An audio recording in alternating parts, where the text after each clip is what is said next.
नमस्ते। आज हम 10वीं क्लास के मैथ्स के पहले चैप्टर में उतरने वाले हैं। पर रुकिए, इसे सिर्फ एक चैप्टर मत समझिए। ये एक रहस्यमय पहेली जैसा है। और हमारा मिशन है वास्तविक संख्याओं के अंदर छिपे कोड को तोड़ना, उसे अनलॉक करना। तो सबसे पहला सवाल, क्या नंबर्स के भी सीक्रेट्स होते हैं? सुनने में अजीब लगता है ना, पर सच तो यही है, बिल्कुल होते हैं। हर नंबर के अंदर ना एक छिपा हुआ स्ट्रक्चर होता है, एक कोड, और आज हम उसी कोड को क्रैक करने वाले हैं। तो आज हम क्या क्या करने वाले हैं? सबसे पहले हम समझेंगे अभाज्य गुणनखंडन को, जो कि नंबर्स की असली चाबी है। फिर हम एचसीएफ और एलसीएम को समझेंगे। इसके बाद एक बहुत ही मजेदार जादुई नियम की जांच करेंगे और फिर देखेंगे कि ये सब मैथ्स असल जिंदगी में कहाँ काम आती है। आखिर में अपरिमेयता की चुनौती को भी देखेंगे। चलिए शुरू करते हैं ये सफर। तो ठीक है, अब सीधे मुद्दे पर आते हैं। हमारा सबसे पहला और सबसे जरूरी टूल है अभाज्य गुणनखंडन। इसे ऐसा समझिए कि ये नंबर्स की दुनिया को खोलने वाली एक मास्टर की है। तो आखिर ये है क्या चीज? देखिए, जैसे हर लिविंग चीज का अपना एक यूनिक डीएनए होता है ना, बिल्कुल वैसे ही हर नंबर का भी एक यूनिक कोड होता है। और ये कोड बनता है प्राइम नंबर्स, यानी अभाज्य संख्याओं से। हमारा पहला काम इसी कोड को ढूंढ निकालना है। चलो एक एग्जाम्पल से समझते हैं। नंबर है 3825। अब हम क्या करेंगे? इसे सबसे छोटे प्राइम नंबर से डिवाइड करना शुरू करेंगे। तो पहले 3 से डिवाइड किया, मिला 1275। ये फिर से 3 से डिवाइड हो रहा है, तो मिला 425। अब ये 5 से होगा, मिला 85। एक बार और 5 से, और आखिर में बचा 17, जो खुद एक प्राइम नंबर है। तो 3825 की मस्ट की क्या बनी? 3 दो बार है, मतलब 3 का स्क्वायर। 5 दो बार है, मतलब 5 का स्क्वायर, और गुणा 17। शानदार। तो अब हमारे पास ये पावरफुल टूल तो आ गया है। अब देखते हैं कि इससे हम असल में कर क्या सकते हैं। ये सिर्फ नंबर्स को तोड़ने फोड़ने के लिए नहीं है, बल्कि उनके बीच के रिश्तों को समझने के लिए है। तो हमारी ये मास्टर की जो पहले 2 ताले खोलती है, वो है एचसीएफ यानी महत्तम समापवर्तक, और एलसीएम यानी लघुत्तम समापवर्त्य। और यकीन मानिए, अभाज्य गुणनखंडन से ये दोनों निकालना बच्चों का खेल बन जाता है। तो एचसीएफ और एलसीएम में आखिर फर्क क्या है? ऐसे समझिए कि ये जो प्राइम फैक्टर्स हैं, ये नंबर्स के बिल्डिंग ब्लॉक्स, मतलब ईंटें हैं। एचसीएफ निकालने के लिए हम सिर्फ वो ईंटें चुनते हैं जो दोनों नंबर्स में कॉमन हों। लेकिन एलसीएम के लिए हम हर तरह की ईंट लेते हैं, और जिस ईंट के सबसे ज्यादा ढेर हो, वो पूरा का पूरा ढेर उठा लेते हैं। चलो इसे 336 और 54 पर लगाकर देखते हैं। इनके फैक्टर्स में कॉमन क्या है? एक 2 और एक 3। तो बस एचसीएफ हो गया 2 गुना 3 यानी 6। अब एलसीएम की बारी। यहाँ हमें हर फैक्टर की सबसे बड़ी पावर लेनी है। तो 2 की पावर 4, 3 की पावर 3 और 7। इन सबको मल्टीप्लाई किया तो मिला 3024। देखा कितना सिंपल है। अब हमारी ये चाबी एक सीक्रेट दरवाजा खोलने वाली है, एक ऐसा जादुई नियम जो नंबर्स के बीच एक बहुत ही खूबसूरत रिश्ते को दिखाता है। और ये नियम है एचसीएफ गुना एलसीएम बराबर होता है उन दो नंबर्स के प्रोडक्ट के। मतलब किसी भी दो नंबर का एचसीएफ और एलसीएम निकालो, उन्हें मल्टीप्लाई करो, तो वही जवाब आएगा जो उन दो नंबर्स को मल्टीप्लाई करने पर आता है। ये काम इसलिए करता है क्योंकि एचसीएफ सिर्फ कॉमन फैक्टर्स को लेता है और एलसीएम सभी फैक्टर्स की सबसे बड़ी पावर को।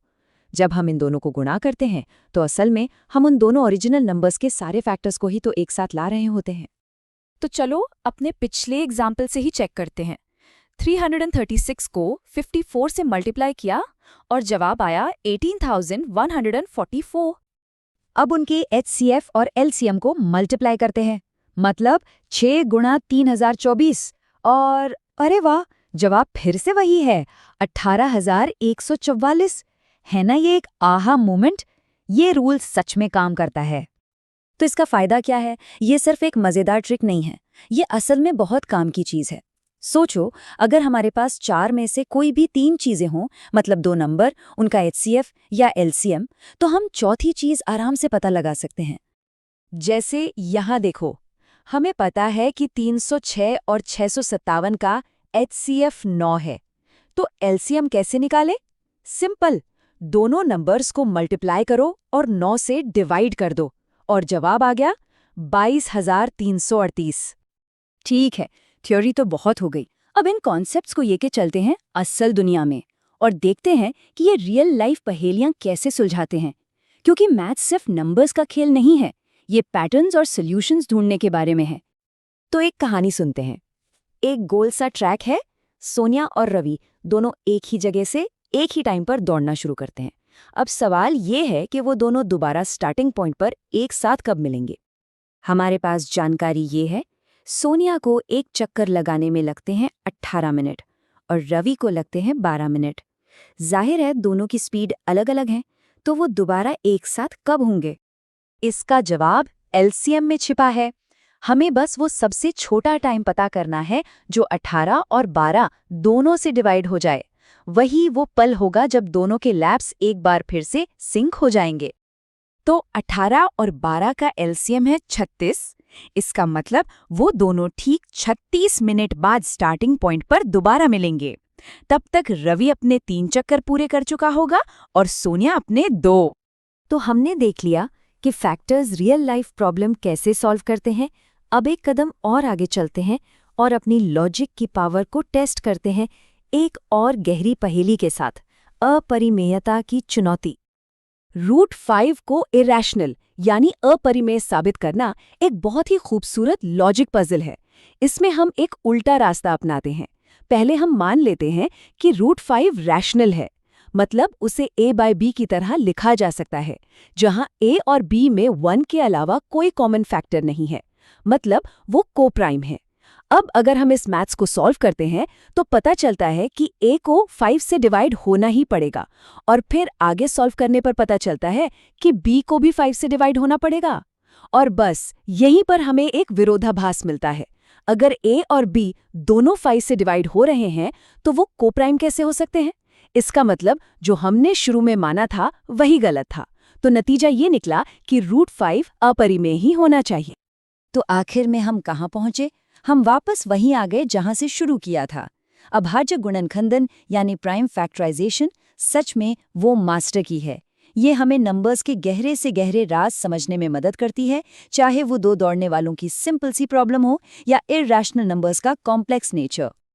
तो ये हमें एक सवाल के साथ छोड़ जाता है, नंबर्स की इस दुनिया में और कितने ऐसे खूबसूरत पैटर्न और रहस्य छिपे हुए हैं जो बस सही चाबी का इंतजार कर रहे हैं।